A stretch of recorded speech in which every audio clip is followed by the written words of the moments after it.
Hey everyone, it's Robin, RS Island Crafts, and welcome back to my Advent sewing series. Each day I will be sharing a quick project that you can sew up before Christmas, perfect for a last minute gift. If you'd like a more detailed tutorial, I'll add a link in the description box to a full step-by-step video. Let's get started. Today I want to use an Orphan 6.5-inch block and make a coaster. Sometimes when we sew things, they just don't sew at a perfect 1/4 inch, or maybe the 2.5-inch pre-cut charm square is not actually 2.5 inches, or things just happen the way they happen.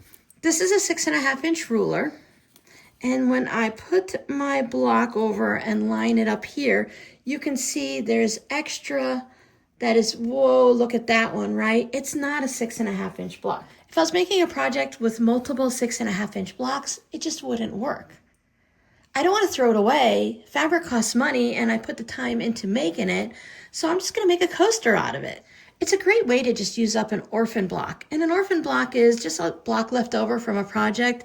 Maybe you were testing out the design or seeing if you like certain fabrics together. I keep all my orphan blocks together in a container, and that way when I need just one for something, I can go in there and use one of those.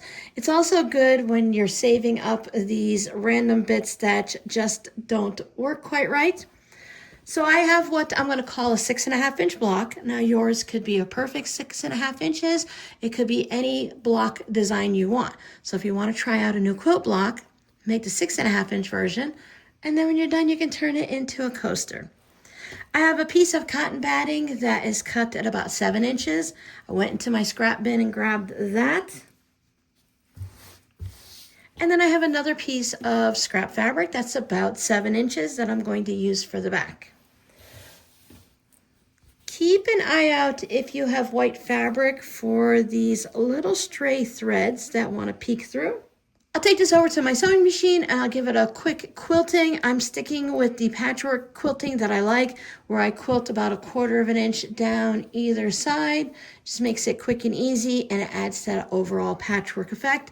White thread, 2.4, 2.6, 2.8, whatever you like for your stitch length.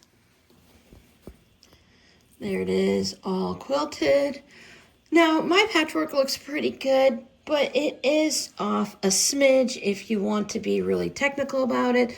And I just want to mention that because if you have a block that's a little bit off, coasters are a great way to use them. You can put it on the back of the coaster, or if it's on the front, once you put your glass on top of it, you're not going to see it. So everything's quilted in 2 directions. You can double check by seeing the back. Now I just want to trim this down to a uniform size. So wherever my smallest and shortest is, this one dips in the most. These two stick out a little bit. I'll trim this side based on that one. This green one looks to be also the shortest on here. For me, if I'm just using one coaster around the house, I don't mind if it's a different size compared to the rest of them.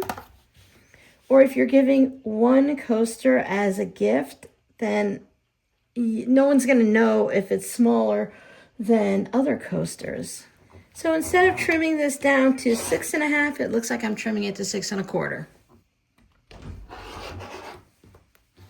So there we go. It still looks like a 9 patch. I will take my backing right side up, and then I have my front coaster. It's all quilted. Right side down. I think I'm just going to plop it right in the center. Put some pins in it to hold it in place. Stitch around using a 1/4 inch seam allowance, 2.0 stitch length, and I'll leave an opening in one of these spaces here. That way when I go to tuck in the fabric, I'm not dealing with the extra fabric right there at the seam, so I'll just leave a small one. These coasters are pretty thin. Leaving a small opening seems to work out okay. Turn it right side out.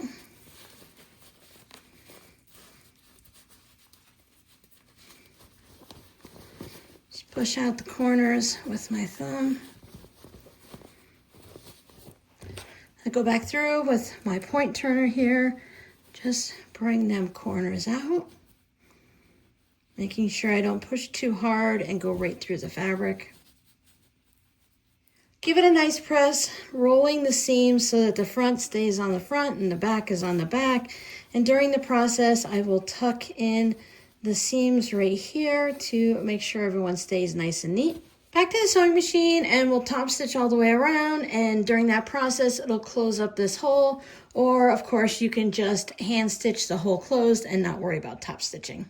I like to start a little bit a ways from that opening hole so that I can close it up early on and don't have to keep an eye out for it while I'm stitching. Make sure everybody is looking nice.